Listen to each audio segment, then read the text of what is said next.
ਸੱਜਣ ਕੁਮਾਰ ਦੀ ਰਿਹਾਈ ਹੋਣ ਦੀ ਖਬਰ ਆਮ ਕਰਕੇ ਸਫਾਵਾਂ ਦੇ ਵਿੱਚ ਵਿਚਰਦੀ ਹੈ, ਤੁਹਾਡੇ ਤੱਕ ਵੀ ਆ ਚੁੱਕੀ ਹੈ। ਸਭ ਤੋਂ ਪਹਿਲਾਂ ਦੱਸੋ ਕਿ ਇਸ ਪੂਰੇ ਘਟਨਾਕ੍ਰਮ ਨੂੰ ਕਿਵੇਂ ਦੇਖਦੇ ਹੋ ਜੀ? ਸੱਜਣ ਕੁਮਾਰ ਨੂੰ ਤਾਂ ਸਜ਼ਾ ਬਹੁਤ ਪਹਿਲਾਂ ਹੋ ਜਾਣੀ ਸੀ ਅਨਵਰ ਕੌਰ ਵਾਲੇ ਮੈਟਰ 'ਚ। ਇਹ ਨਲਾਇਕੀ ਆਪਣਿਆਂ ਦੀਆਂ ਜਿਹੜੇ ਉਹਨਾਂ ਨਾਲ ਸੌਦੇ ਕਰ ਲੈਂਦੇ ਸੀ, ਬਹਿ ਜਾਂਦੇ ਸੀ, ਪੈਸੇ ਲੈ ਲੈਂਦੇ ਸੀ। ਜੇ ਕੇਸ ਬੜੀ ਮੁਸ਼ਕਿਲ ਨਾਲ ਖੜੇ ਹੋਏ ਪੈਰਵਾਈ ਕੀਤੀਆਂ, ਸਾਡੇ ਆਪਣੇ ਜਿਹੜੇ ਸਵਾਰਥੀ ਬੰਦੇ ਨੇ, ਜਿਹੜੇ ਲੀਡਰ ਨੇ, ਉਹ ਵਿਕ ਜਾਂਦੇ ਨੇ ਜਾਂ ਫਿਰ ਉਹ ਇਹੋ ਜਿਹੀਆਂ ਅਣਗਹਿਲੀਆਂ ਕਰਦੇ ਨੇ ਜਿਨ੍ਹਾਂ ਦੇ ਨਾਲ ਸਾਡੇ ਦੁਸ਼ਮਣਾਂ ਨੂੰ ਫਾਇਦਾ ਹੁੰਦਾ ਤੇ ਸਾਡਾ ਘਾਟਾ ਹੁੰਦਾ, ਸਾਡਾ ਨੁਕਸਾਨ ਹੁੰਦਾ।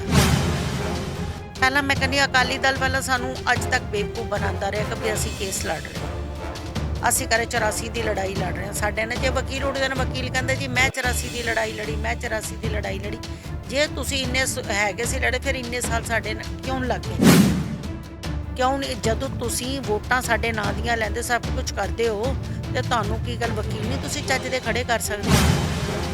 ਵਕੀਲ ਹੀ ਉਹ ਤੇ ਬੈਂਸ ਦੇ ਉੱਤੇ ਨਾ ਟੈਕਨੀਕਲ ਇਸ਼ੂਜ਼ ਦੇ ਕੇ ਨਾ 10 ਜੱਜ ਨੂੰ ਕਨਵਿੰਸ ਕਰ ਸਕਦੇ ਸੀ ਕਿ ਬਈ ਇਹਦੇ 'ਚ ਇਹ ਗੱਲ ਹੈ, ਇਸ ਆਧਾਰ ਤੇ ਉਹਨੂੰ ਕਨਵਿਕਟ ਕੀਤਾ ਜਾ ਸਕਦਾ।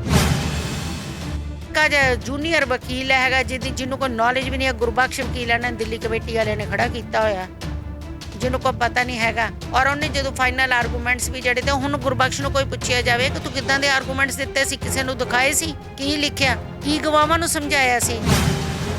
ਕਾਲਕਾ ਦੱਸੇ ਕੀ ਮਜਬੂਰੀ ਆ? ਕਈਆਂ ਕਾਲਕੇ ਨੇ ਸੌਦਾ ਕੀਤਾ ਸੀ ਕਿ ਮੇਰੇ ਮੁੰਡੇ ਨੂੰ ਟੈਂਡਰ ਦੇ ਦਿਓ, ਮੈਂ ਬਲਦੇਵ ਸਿੰਘ ਬਣ ਜਾਣਾ। ਜਿੱਦਾਂ ਬਲਦੇਵ ਸਿੰਘ ਨੇ ਪਹਿਲਾਂ ਅੱਜ ਤੱਕ ਜੋ ਸਿੱਖ ਕੌਮ ਕਰ ਰਹੀ ਗਾਂ ਮੈਂ ਕਰਨ ਸ਼ੁਰੂ ਕਰ ਦੇਣਾ।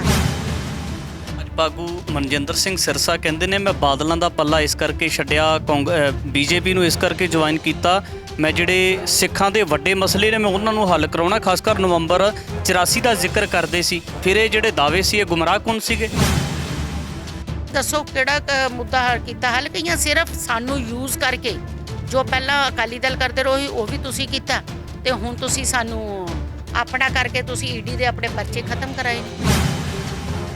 ਆਲੇ ਦੁਆਲੇ ਜਿਹੜੇ ਕੇਸਾਂ ਦੀ ਰਾਖੀ ਜਿਹੜੀ ਕਰਨ ਵਾਲਾ ਜਿਹੜਾ ਰਾਖਾ ਜਿਹੜਾ ਬਿਠਾਇਆ, ਜਿਹੜਾ ਉਹ ਆ ਜਿਹਨੇ ਐਚਕੇਐਲ ਭਗਤ ਦੇ ਨਾਲ ਸੌਦਾ ਕੀਤਾ ਔਰ ਅਕਾਲ ਤੱਕ ਸਭ ਤੋਂ ਤਨਖਾਹੀਆ ਕਰਾਰ ਹੋਇਆ, ਉਹਨੂੰ ਤੁਸੀਂ ਨਾਲ ਨਾ ਬਣਾ ਕੇ ਉਹੀ ਗਵਾਨ ਸਮੇਂ ਕੀ ਪਤਾ ਉਹਨੇ ਗੜਬੜ ਕੀਤੀ ਹੋਵੇ। ਕੋਈ ਵੀ ਪਾਰਟੀ ਸਾਡੇ ਨਾਲ ਨਹੀਂ ਖੜੀ, ਭੁਲੇਖੇ 'ਚ ਨਾ ਰਿਓ, ਸਾਡਾ ਕੋਈ ਨਹੀਂ ਹੈਗਾ। ਇਹ ਵੱਖਰੀ ਗੱਲ ਹੈ ਕਿ ਸਾਡੀ ਮਜਬੂਰੀ ਹੈ, ਸਾਨੂੰ ਇੱਧਰ ਜਾਣਾ ਪੈਂਦਾ ਸੀ ਕਿਉਂਕਿ ਅਸੀਂ ਕਾਂਗਰਸ ਨਾਲ ਤੁਰ ਨਹੀਂ ਸਕਦੇ। ਸਾਨੂੰ ਸਿੱਖਾਂ ਨੂੰ ਮਾਰਨ ਵਾਲੇ ਸਾਰੇ ਹੀ ਸਿੱਖਾਂ ਵਾਲੇ, ਕਿਸੇ ਨੇ ਨਹੀਂ ਸਾਨੂੰ ਬਖਸ਼ਿਆ। ਇੱਕ ਪਾਸੇ ਬੀਜੇਪੀ ਕਹਿੰਦੀ ਹੈ ਸਾਰੇ ਡਬਲ ਸਟੈਂਡਰਡ ਸੇ, ਜੋ ਅਕਾਲੀ ਦਲ ਦਾ ਸਟੈਂਡਰਡ ਸੀ ਉਹ ਬੀਜੇਪੀ ਦਾ ਡਬਲ ਸਟੈਂਡਰਡ ਹੋ ਗਿਆ। ਇੱਕ ਪਾਸੇ ਕਹਿੰਦੇ ਜੀ ਅਸੀਂ ਤੁਹਾਡੇ ਨਾਲ ਆ, ਦੂਜੇ ਪਾਸੇ ਸਾਡੇ ਜਿਹੜੇ ਦੋਸ਼ੀ ਉਹਨਾਂ ਨੂੰ ਤੁਸੀਂ ਬਰੀ ਕਰੀ ਜਾ ਰਹੇ ਹੋ। ਟੀਵੀ 84 ਦੇ ਨਾਲ ਜੁੜੇ ਹੋ, ਮੈਂ ਰਜਿੰਦਰ ਸਿੰਘ ਸਬਰਾਜ। ਦੀ ਗੱਲ ਕੀਤੀ ਜਾਵੇ ਤਾਂ ਨਵੰਬਰ 1984 ਦੀ ਪੀੜਾ ਬਹੁਤ ਡਾਢੀ ਹੈ। ਜਿਸ ਸਮੇਂ ਦੇ ਦਰਮਿਆਨ ਨਵੰਬਰ 1984 ਦੇ ਵਿੱਚ ਖਾਸ ਕਰ ਜਿਹੜਾ ਸਿੱਖ ਪਰਿਵਾਰਾਂ ਦੇ ਘਰਾਂ ਦੇ ਘਰ ਤਬਾਹ ਕਰ ਦਿੱਤੇ ਜਾਂਦੇ ਨੇ, ਸ਼ਰੇ ਬਾਜ਼ਾਰ ਗਲਾਂ ਦੇ ਵਿੱਚ ਟਾਇਰ ਪਾ ਕੇ ਜਿਹੜਾ ਸੀ ਉਸ ਵਕਤ ਐਸੀ ਜ਼ੁਲਮ ਦੀ ਇੰਤਹਾ ਕੀਤੀ ਜਾਂਦੀ ਹੈ। ਤੇ ਇਸੇ ਨੂੰ ਲੈ ਕੇ ਅਜੇ ਜਿਹੜੇ ਪਰਿਵਾਰ ਸੰਸਾਰ ਦੇ ਵਿੱਚ ਕਿਤੇ ਨਾ ਕਿਤੇ ਵਿਚਰਦੇ ਪਏ ਨੇ, ਉਹਨਾਂ ਦੇ ਮਨਾਂ ਦੇ ਵਿੱਚ ਇੱਕ ਆਸ ਦੀ ਕਿਰਨ ਜਾਗਦੀ ਹੈ ਕਿ ਜਿਹੜੇ ਦੋਸ਼ੀਆਂ ਨੇ ਅਜਿਹੀ ਮੰਦਭਾਗੀ ਘਟਨਾ ਨੂੰ ਅੰਜਾਮ ਦਿੱਤਾ, ਉਹਨਾਂ ਨੂੰ ਭਾਰਤੀ ਨਿਜ਼ਾਮ ਦੇ ਕਾਨੂੰਨ ਦੇ ਤਹਿਤ ਸਖਤ ਸਜ਼ਾਵਾਂ ਜ਼ਰੂਰ ਦਿੱਤੀਆਂ ਜਾਣਗੀਆਂ। ਲੰਬੇ ਸਮੇਂ ਤੋਂ ਉਹਨਾਂ ਪੀੜਤ ਪਰਿਵਾਰਾਂ ਦਾ ਸੰਘਰਸ਼ ਜਾਰੀ ਹੈ ਅਤੇ ਸੰਘਰਸ਼ ਵਾਸਤੇ ਕਿਤੇ ਨਾ ਕਿਤੇ ਤਰਲੋ ਮੱਛੀ ਹੁੰਦੇ ਪਏ ਨੇ। ਸਮੇਂ-ਸਮੇਂ 'ਤੇ ਗਵਾਹੀਆਂ ਵੀ ਦਿੱਤੀਆਂ ਜਾਂਦੀਆਂ ਨੇ, ਪਰ ਜਿਹੜੇ ਖਾਸ ਕਰ ਵੱਡੀ ਤਾਦਾਦ ਦੇ ਵਿੱਚ ਜਿਹੜੇ ਉਹ ਦੋਸ਼ੀ ਨੇ ਅੱਜ ਵੀ ਸ਼ਰੇ ਬਾਜ਼ਾਰ ਘੁੰਮਦੇ ਨੇ। ਤੇ ਇਸੇ ਨੂੰ ਲੈ ਕੇ ਪਿਛਲੇ ਦਿਨਾਂ ਦੇ ਵਿੱਚ ਸੁਲਤਾਨਪੁਰੀ ਦੇ ਵਿੱਚੋਂ ਇੱਕ 1984 ਨਵੰਬਰ ਦੇ ਜਿਹੜੇ ਵੱਡੇ ਮੁੱਖ ਦੋਸ਼ੀ ਨੇ ਸੱਜਣ ਕੁਮਾਰ, ਉਹਨਾਂ ਦੀ ਪੱਕੇ ਤੌਰ 'ਤੇ ਬਰੀ ਹੋਣ ਦੀ ਖਬਰ ਖਾਸ ਕਰ ਪੰਜਾਬ ਦੀਆਂ ਵੱਡੀਆਂ ਸਫਾਵਾਂ ਦੇ ਵਿੱਚ ਆਈ ਹੈ। ਇਸੇ ਨੂੰ ਲੈ ਕੇ 1984 ਦੇ ਪੀੜਤ ਬੀਬੀ ਨਿਰਪ੍ਰੀਤ ਕੌਰ ਨੇ ਸਾਡੇ ਨਾਲ, ਅਸੀਂ ਉਹਨਾਂ ਦੇ ਨਾਲ ਗੱਲਬਾਤ ਕਰਾਂਗੇ। ਬੀਬੀ ਜੀ ਸਭ ਤੋਂ ਪਹਿਲਾਂ ਸਵਾਗਤ ਹੈ ਜੀ। ਵਾਹਿਗੁਰੂ ਜੀ ਕਾ ਖਾਲਸਾ, ਵਾਹਿਗੁਰੂ ਜੀ ਕਾ ਖਾਲਸਾ, ਵਾਹਿਗੁਰੂ ਜੀ ਕੀ ਫਤਿਹ। ਬੀਬੀ ਜੀ ਸਭ ਤੋਂ ਪਹਿਲਾਂ ਵੱਡਾ ਸਵਾਲ ਹੈ, ਬੜੀ ਤਰਾਸਦੀ ਵਾਲੀ ਗੱਲ ਹੈ ਕਿ ਇੰਨੇ ਲੰਬੇ ਸਮੇਂ ਬਾਅਦ ਤੁਹਾਡੇ ਵੱਲੋਂ ਲੜਾਈ ਲੜੀ ਜਾ ਰਹੀ ਹੈ ਔਰ ਜਦੋਂ ਸੱਜਣ ਕੁਮਾਰ ਦੀ ਰਿਹਾਈ ਹੋਣ ਦੀ ਖਬਰ ਆਮ ਕਰਕੇ ਸਫਾਵਾਂ ਦੇ ਵਿੱਚ ਵਿਚਰਦੀ ਹੈ, ਤੁਹਾਡੇ ਤੱਕ ਵੀ ਆ ਚੁੱਕੀ ਹੈ। ਸਭ ਤੋਂ ਪਹਿਲਾਂ ਦੱਸੋ ਕਿ ਇਸ ਪੂਰੇ ਘਟਨਾਕ੍ਰਮ ਨੂੰ ਕਿਵੇਂ ਦੇਖਦੇ ਹੋ ਜੀ? ਦੇਖੋ ਇਹਦੇ ਵਿੱਚ ਤੇ ਆਪਾਂ ਇਹੀ ਗੱਲ ਕਹਿ ਸਕਦੇ ਹਾਂ ਕਿ ਵੀ ਇਹਦੇ ਵਿੱਚ ਆਪਣਿਆਂ ਦੀ ਜ਼ਿਆਦਾ ਨਾਲਾਇਕੀ ਆ। ਆਪਾਂ ਸਰਕਾਰਾਂ ਤੇ ਦੋਸ਼ ਲਾਉਂਦੇ ਆ ਔਰ ਜਾਇਜ਼ ਹੈ ਗੱਲ ਲਾਉਂਦੇ ਆ, ਪਰ ਉਹਦੇ ਨਾਲੋਂ ਵੱਧ ਕਸੂਰਵਾਰ ਅਸੀਂ ਆ। ਜੇ ਕੇਸ ਬੜੀ ਮੁਸ਼ਕਿਲ ਨਾਲ ਖੜੇ ਹੋਏ ਪੈਰਵਾਈ ਕੀਤੀਆਂ, ਸਾਡੇ ਆਪਣੇ ਜਿਹੜੇ ਸਵਾਰਥੀ ਬੰਦੇ ਨੇ, ਜਿਹੜੇ ਲੀਡਰ ਨੇ, ਉਹ ਵਿਕ ਜਾਂਦੇ ਨੇ ਜਾਂ ਫਿਰ ਉਹ ਇਹੋ ਜਿਹੀਆਂ ਅਣਗਹਿਲੀਆਂ ਕਰਦੇ ਨੇ ਜਿਨ੍ਹਾਂ ਦੇ ਨਾਲ ਸਾਡੇ ਦੁਸ਼ਮਣਾਂ ਨੂੰ ਫਾਇਦਾ ਹੁੰਦਾ ਤੇ ਸਾਡਾ ਘਾਟਾ ਹੁੰਦਾ, ਸਾਡਾ ਨੁਕਸਾਨ ਹੁੰਦਾ। ਆਪਣਿਆਂ ਦੀ ਕਿਹੜਿਆਂ ਦੀ ਗੱਲ ਕਰਦੇ ਹੋ? ਆਪਣਿਆਂ ਦੀ ਗੱਲ ਸ਼ੁਰੂ ਤੋਂ ਹੀ ਲਾ ਲਓ ਤੁਸੀਂ। ਦੇਖੋ ਅਕਾਲੀ ਦਲ ਦਾ ਪਹਿਲਾਂ, ਮੈਂ ਕਹਿੰਦੀ ਅਕਾਲੀ ਦਲ ਪਹਿਲਾਂ ਸਾਨੂੰ ਅੱਜ ਤੱਕ ਬੇਵਕੂਫ ਬਣਾਉਂਦਾ ਰਿਹਾ ਕਿ ਵੀ ਅਸੀਂ ਕੇਸ ਲੜ ਰਹੇ ਹਾਂ, ਅਸੀਂ ਕਰੇ 84 ਦੀ ਲੜਾਈ ਲੜ ਰਹੇ ਹਾਂ। ਸਾਡੇ ਨੇ ਜੇ ਵਕੀਲ ਉੱਠਦੇ ਨੇ, ਵਕੀਲ ਕਹਿੰਦੇ ਜੀ ਮੈਂ 84 ਦੀ ਲੜਾਈ ਲੜੀ, ਮੈਂ 84 ਦੀ ਲੜਾਈ ਲੜੀ। ਜੇ ਤੁਸੀਂ ਇੰਨੇ ਹੈਗੇ ਸੀ ਲੜੇ, ਫਿਰ ਇੰਨੇ ਸਾਲ ਸਾਡੇ ਕਿਉਂ ਲੱਗ ਗਏ? ਇੰਨੇ ਸਾਲ ਸਾਡੇ ਕਿਉਂ ਲੱਗੇ? ਸਾਨੂੰ ਫਿਰ ਵੀ ਇਨਸਾਫ ਕਿਉਂ ਨਹੀਂ ਮਿਲਿਆ? ਹੁਣ ਆਪਣੇ ਦੀਆਂ ਦੇਖੋ ਕਈ ਕੰਮ, ਕਈ ਥਾਂ ਗਵਾਵਾਂ ਦੀ ਮਜਬੂਰੀ ਹੈਗੀਆਂ ਨੇ, ਕਈ ਥਾਂ ਵਕੀਲਾਂ ਦਾ ਜਿਹੜਾ ਹੈਗਾ, ਜੇ ਅਸੀਂ ਟੈਕਨੀਕਲ ਇਸ਼ੂ ਦੇ ਉੱਤੇ ਆਪਣਾ ਇੰਨਾ ਟਾਈਮ ਲੱਗੇ, ਟੈਕਨੀਕਲ ਇਸ਼ੂ ਦੇ ਬੰਦਾ ਬਰੀ ਹੋ ਜਾਂਦਾ। ਇਹਨਾਂ ਨੂੰ ਪਤਾ ਸੀ ਕਿੰਨੇ ਪਾਵਰਫੁਲ ਲੋਕ ਨੇ, ਇੰਨਾ ਕੀਤਾ। ਗਵਾਹ ਇੰਨੇ ਜੋਗੇ ਨਹੀਂ ਹੈਗੇ, ਪੀੜਤ ਵਿਚਾਰੇ ਅੱਗੇ ਮਰੇ ਪਏ ਹਾਲਾਤਾਂ ਦੇ ਮਾਰੇ। ਕਿਉਂ ਨਹੀਂ? ਜਦੋਂ ਤੁਸੀਂ ਵੋਟਾਂ ਸਾਡੇ ਨਾਂ ਦੀਆਂ ਲੈਂਦੇ, ਸਭ ਕੁਝ ਕਰਦੇ ਹੋ, ਤੇ ਤੁਹਾਨੂੰ ਕੀ ਗੱਲ ਵਕੀਲ ਨਹੀਂ ਤੁਸੀਂ ਚੱਜ ਦੇ ਖੜੇ ਕਰ ਸਕਦੇ? ਇਹਨਾਂ ਨੇ ਵਕੀਲ ਚੱਜ ਦੇ ਕਿਉਂ ਨਹੀਂ ਖੜੇ ਕੀਤੇ? ਕਿਉਂ? ਇਸ ਮਸਲੇ 'ਚ ਜਿਹੜੀ ਖਾਸ ਕਰ ਗੱਲ ਕੀਤੀ ਜਾਵੇ, ਕੀ ਲੱਗਦਾ ਕਿ ਇੱਥੇ ਤੇ ਕੋਰਟ ਦੇ ਵੱਲੋਂ ਦਲੀਲ ਇਹ ਦਿੱਤੀ ਜਾ ਰਹੀ ਕਿ ਇੱਥੇ ਗਵਾਹਾਂ ਦੀ ਘਾਟ ਰਹੀ ਹੈ, ਜਿਹੜੇ ਇੱਕ ਕਹਿ ਸਕਦੇ ਹਾਂ ਕਿ ਪੂਰੀ ਤਰ੍ਹਾਂ ਦੇ ਨਾਲ ਗਵਾਹਾਂ ਦੇ ਵੱਲੋਂ ਸਪਸ਼ਟ ਨਾ ਕਰਨ ਤੇ ਜਿਹੜਾ ਸੱਜਣ ਕੁਮਾਰ ਨੂੰ ਰਿਹਾ ਕੀਤਾ ਜਾ ਰਿਹਾ, ਕੋਈ ਦਲੀਲ ਵਾਲਾ ਗਵਾਹ ਨਹੀਂ ਮਿਲ ਪਾ ਰਿਹਾ?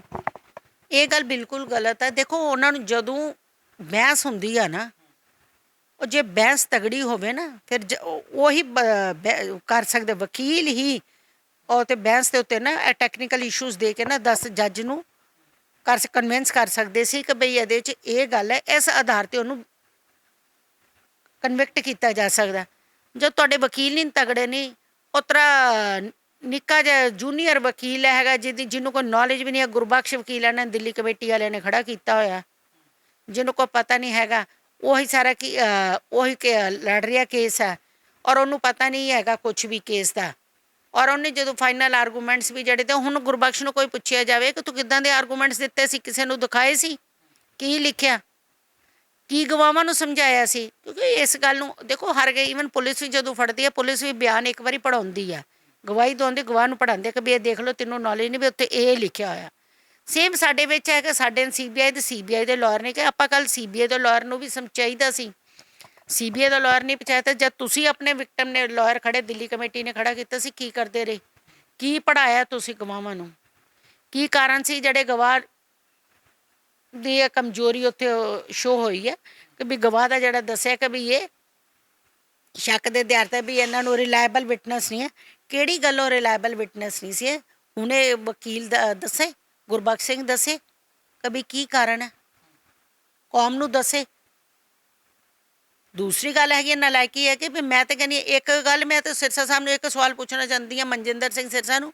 ਇਹਨਾਂ ਨੇ 2019 ਦੇ ਵਿੱਚ ਇਹ ਕਿਹਾ ਸੀ ਕਿ 2021 'ਚ ਜੁਆਇਨ ਕੀਤਾ ਇਹਨਾਂ ਨੇ ਇਹ ਗੱਲ ਆਖੀ ਸੀ ਕਿ ਬਈ ਮੈਂ ਇਸ ਕਰਕੇ ਜਾ ਰਿਹਾ ਕਿ ਵੀ ਮੈਂ ਅਕਾਲੀ ਦਲ 'ਚ ਰਹਿ ਕੇ ਵੀ ਮੈਂ ਆਪਣੀ ਸਿੱਖ ਕੌਮ ਦੇ ਮਸਲੇ ਹੱਲ ਨਹੀਂ ਕਰਾ ਸਕਦਾ, ਔਰ ਮੈਂ ਇਸ ਕਰਕੇ ਜਾ ਰਿਹਾ ਬੀਜੇਪੀ 'ਚ ਜਾ ਰਿਹਾ, ਮੈਂ ਸਿੱਖ ਮਸਲਿਆਂ। ਦੱਸੋ 2021 ਤੋਂ ਬਾਅਦ ਕਿਹੜਾ ਮਸਲਾ ਹੱਲ ਹੋ ਗਿਆ? ਕਲਿਆਣਪੁਰੀ ਵਾਲਾ ਮੈਟਰ 72 ਸਪਲੀਮੈਂਟਰੀ ਵਾਲਾ ਤੁਸੀਂ ਉਹ ਖਤਮ ਕਰਤਾ। ਇੱਕ ਕੇਸ ਜਗਦੀਸ਼ ਟਾਈਟਲਰ ਦੇ ਰਾਈਟ ਹੈਂਡ ਬੰਦੇ ਦਾ ਸੀ, ਮੰਗਲ ਸੈਨ ਅਦਰਸ ਵਾਲਾ, ਉਹ ਤੁਹਾਡਾ ਕੇਸ ਬਰੀ ਹੋ ਗਿਆ। ਜਿਸ ਕੇਸ ਤੋਂ ਸਾਰੀ ਦੁਨੀਆ ਨੂੰ ਪਤਾ ਲੱਗਿਆ ਸੀ ਕਿ ਨਿਰਪ੍ਰੀਤ ਕੌਰ ਲੜ ਰਹੀ ਹੈ, 2008 ਦੇ ਵਿੱਚ 29 ਅਗਸਤ ਨੂੰ ਮੈਂ ਕੇਸ ਇਹ ਜਿੱਤੀ ਸੀ, ਦੋਸ਼ੀ ਕਰਾਰ ਹੋਇਆ ਸੀ। ਔਰ ਉਸ ਤੋਂ ਬਾਅਦ ਲੋਕਾਂ ਨੂੰ ਸਾਰਿਆਂ ਨੂੰ ਪਤਾ ਲੱਗਿਆ ਸੀ ਕਿ ਨਿਰਪ੍ਰੀਤ ਕੌਰ ਕੇਸ ਲੜਦੀ ਹੈ। ਨਹੀਂ ਤਾਂ ਛੋਟੇ ਜਿਹੜੇ ਕੇਸ ਸੀ ਇਹਨਾਂ ਵੱਲ ਧਿਆਨ ਹੀ ਨਹੀਂ ਦਿੰਦੇ ਸੀ ਲੋਕੀ, ਕੋਈ ਵਕੀਲ ਨੂੰ, ਸਭ ਦੇਖਦੇ ਸੀ ਵੱਡਾ ਕੇਸ ਆਵੇ ਕੋਈ ਉਹ ਦੇਖੀਏ, ਉਹ ਵੀ ਕਿੱਥੇ ਗਿਆ। ਫਿਰ ਤੁਸੀਂ ਜਨਕਪੁਰੀ ਵਾਲਾ ਲਗਾ ਲਓ ਮੈਟਰ, ਇਹ ਪਿੱਛੇ 302 ਵਾਲਾ ਜਿਹੜਾ ਹੈਗਾ, ਉਹਨਾਂ ਨੂੰ ਇਹਨਾਂ ਨੇ ਚੈਲੰਜ ਕੀਤਾ, ਉਹਦੀ ਟੁੱਟੀ, ਉਹਨੂੰ ਚੈਲੰਜ ਕਰਨਾ ਚਾਹੀਦਾ ਸੀ। ਫਿਰ ਜਗਦੀਸ਼ ਟਾਈਟਲਰ ਵਾਲੇ ਮੈਟਰ ਦੇ ਵਿੱਚ ਵੇਖੋ, ਹਾਂ ਉਲਟਾ ਗਵਾਹ ਨੂੰ ਉਹ ਲਖਵਿੰਦਰ ਕੌਰ ਇਹਨਾਂ 'ਤੇ ਤਬਾਰ ਇਸ ਕਰਕੇ ਨਹੀਂ ਕਰ ਰਹੀ ਕਿਉਂਕਿ ਇਹਨਾਂ ਨੇ ਜਿਹਨੂੰ ਅੱਗੇ ਬਣਾਇਆ, ਕਹਿੰਦੇ ਦੁੱਧ ਦੀ ਰਾਖੀ ਜੇ ਬਿੱਲਾ ਬਹਿ ਜੂ, ਬਿੱਲੀ ਬਹਿ ਜੂ, ਫਿਰ ਦੁੱਧ ਕਿੱਥੋਂ ਬਚੂਗਾ?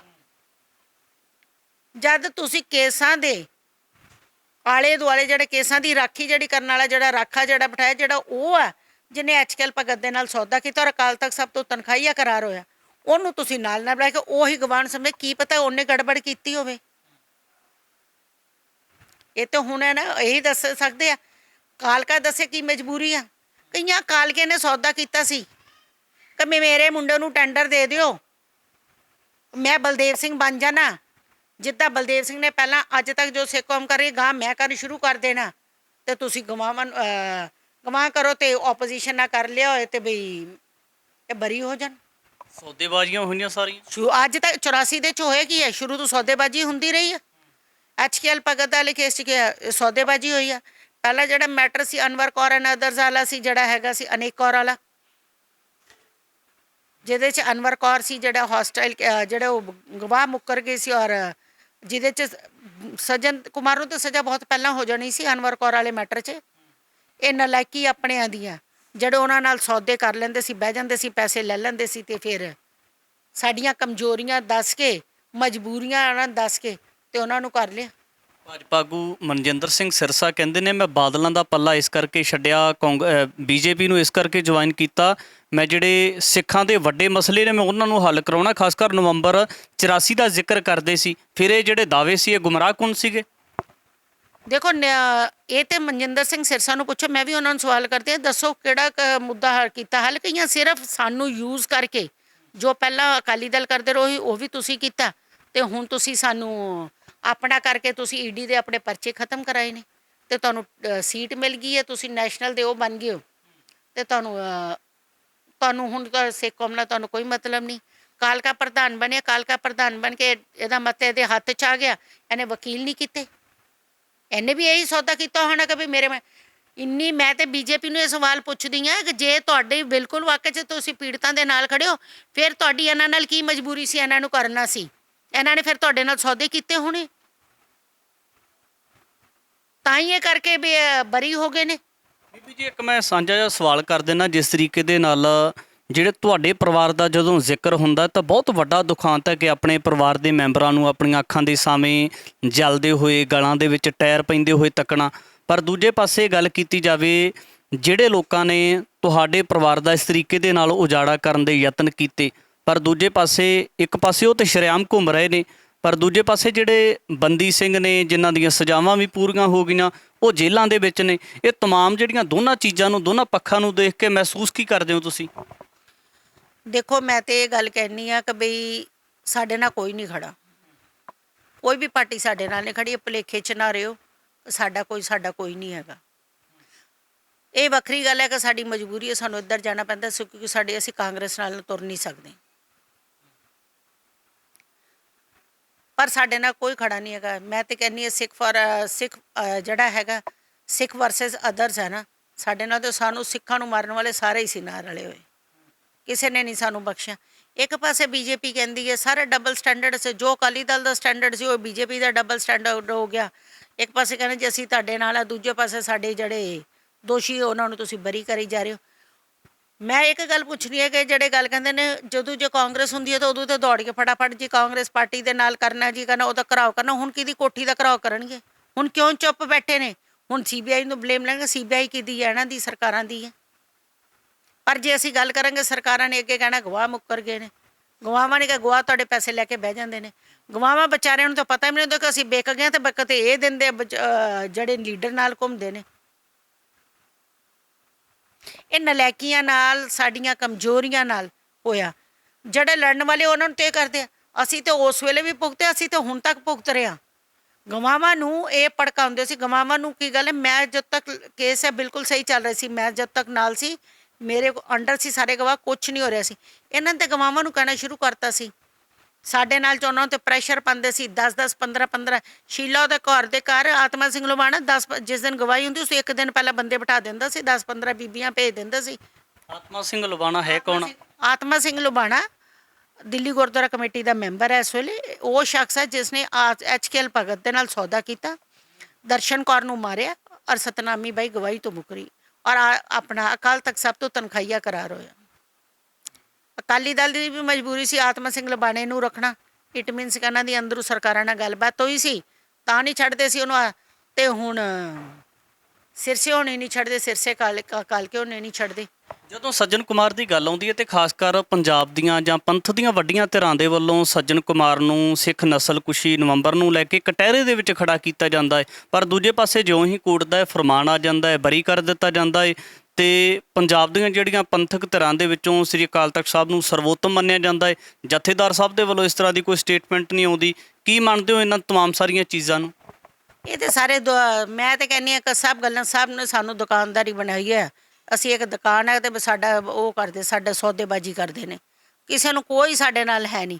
ਜੇ ਕੋਈ ਉੱਠਦਾ ਜਿਹੜਾ ਗੱਲ ਕਰਦੇ ਉਹਨਾਂ ਕਹਿੰਦੇ ਮੈਂ ਆਪਣਾ ਐਗਜ਼ਾਮਪਲ ਦਿੰਦੀ ਹਾਂ, ਮੈਂ ਕਰਦੀ ਸੀ, ਇਹ ਮੇਰੀ ਇੰਨੀ ਕਿਰਦਾਰਕੁਸ਼ੀ ਕਰਦੇ ਨੇ ਕਿ ਮੈਂ ਤੁਸੀਂ ਛੱਡੋ ਨਾ। ਜੇ ਕੋਈ ਬਾਹਰੋਂ ਗੱਲ ਕਰਦਾ, ਜਿਹੜੇ ਦਿੱਲੀ ਕਮੇਟੀ ਦੇ ਪ੍ਰਧਾਨ ਕਿਹੜਾ ਕੋਈ ਵੀ ਨਹੀਂ ਬਖਸ਼ਦਾ, ਦਿੱਲੀ ਵਾਲੇ ਕਿ ਪੰਜਾਬ ਵਾਲੇ ਇਹੀ ਗੱਲਾਂ ਕਰਦੇ ਹੁੰਦੇ ਸੀ। ਅਸੀਂ ਨਿਰਪ੍ਰੀਤ ਨੂੰ ਕਰੋੜਾਂ ਰੁਪਈਆ ਦੇਤਾ। ਲੋਕਾਂ ਦੇ ਬਾਹਰਲਿਆਂ ਦੇ ਦਿਮਾਗ 'ਚ ਹੁੰਦਾ ਕਿ ਨਿਰਪ੍ਰੀਤ ਕੌਰ ਕੋਲ ਬੜਾ ਪੈਸਾ, ਤੇ ਨਿਰਪ੍ਰੀਤ ਕੌਰ ਕਿਰਾਏ ਤੇ ਧੱਕੇ ਖਾ ਰਹੀ ਹੈ। ਇਹ ਨਿਰਪ੍ਰੀਤ ਕੌਰ ਨੂੰ ਪਤਾ ਵੀ ਕਿੱਦਾਂ ਦਿਨ ਕੱਟ ਰਹੀ ਹੈ। ਗੁਮਾਵਾਂ ਨੂੰ ਵੀ ਹੁਣ ਜਗਦੀਸ਼ ਟਾਈਟਲਰ ਵਾਲੇ ਮੈਟਰ 'ਚ ਲਖਵਿੰਦਰ ਕੌਰ ਕੰਪਲੇਨਰ ਨੂੰ ਬੜਾ ਤੰਗ ਕੀਤਾ ਆਤਮਾ ਸਿੰਘ ਲਬਾਣੇ ਨੇ, ਤੂੰ ਵਕਾਲਤਨਾਮੇ ਤੇ ਸਾਈਨ ਕਰ, ਤੂੰ ਸਾਡੇ ਨਾਲ ਚੱਲ। ਉਹ ਨਹੀਂ ਚਲਦੀ, ਉਹ ਕਹਿੰਦੀ ਹੈ ਵੀ ਇਹਨੇ ਤੇ ਅੱਗੇ ਦਰਸ਼ਨ ਕੌਰ ਨੂੰ ਮਾਰੇ ਸੀ ਤੇ ਸੌਦਾ ਕਰ ਲਏ ਸੀ ਸਤਨਾਮੀ ਬਾਈ ਨੂੰ। ਮੈਂ ਕੀ ਪਤਾ, ਕਹਿੰਦੀ ਮੇਰਾ ਕਰ ਲੈ, ਮੇਰੀ ਬਦਨਾਮੀ ਨਾ ਹੋ ਜੇ, ਮੈਂ ਨਹੀਂ ਕਰਨਾ। ਇਹਨੇ ਕਹਿੰਦੀ ਮੇਰੇ ਨਾਲ ਖੜਾ। ਉਹਨੇ ਇੱਕ ਗੱਲ ਆਖੀ, ਮੇਰੇ ਨਾਲ ਖੜੀ ਹਮੇਸ਼ਾ ਨਿਰਪ੍ਰੀਤ ਕੌਰ ਰਹੀ ਹੈ, ਮੈਂ ਨਹੀਂ ਜਾਣਦੀ, ਜਿੱਦਾਂ ਮਰਜ਼ੀ ਚੰਡੀਗੜ੍ਹ ਤੋਂ ਆਉਂਦੇ, ਮੈਨੂੰ ਕੋਈ ਮੁਸੀਬਤ ਹੁੰਦਾ ਉਹ ਮੇਰੇ ਨਾਲ ਖੜੀ ਹੁੰਦੀ ਆ।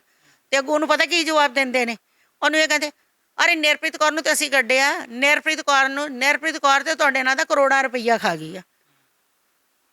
ਉਹ ਕਰੋੜਾਂ ਰੁਪਈਏ ਜੇ ਮੈਂ ਖਾ ਗਿਆ ਫਿਰ ਤੇ ਮੇਰੀ ਕੋਠੀ ਹੋਣੀ ਚਾਹੀਦੀ ਹੈ, ਮੇਰੇ ਸਭ ਕੁਝ, ਮੇਰੇ ਬੱਚੇ ਸੈੱਟ ਹੋ। ਕਿੱਥੇ ਗਿਆ ਪੈਸਾ ਦੱਸੋ ਤੁਸੀਂ? ਜਦੋਂ ਮੈਂ ਇਹਨਾਂ ਨੂੰ ਪਤਾ ਜੇ ਦਿੱਤਾ ਤਾਂ ਮੈਨੂੰ ਦੱਸੋ ਕਦੋਂ ਦਿੱਤਾ।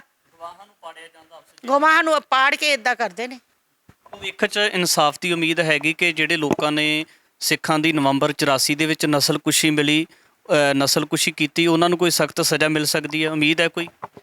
ਦੇਖੋ ਮੈਂ ਕਾਨਪੁਰ ਵਾਲੇ ਮੈਟਰ ਦੀ ਗੱਲ ਕਰਦੀ। ਕਾਨਪੁਰ ਵਾਲੇ ਮੈਟਰ ਨੂੰ ਬੜੀ ਮੁਸ਼ਕਿਲ ਨਾਲ ਖੜਾ ਕੀਤਾ, ਸਿੱਟ ਬਣੀ, ਸਾਰਾ ਉਹਨਾਂ ਨੂੰ ਸਜ਼ਾ ਵੀ ਜੀ, ਉਹ ਫੜੇ ਗਏ ਨੇ, ਉਹ ਛੱਡ ਵੀ ਦਿੱਤੇ ਨੇ।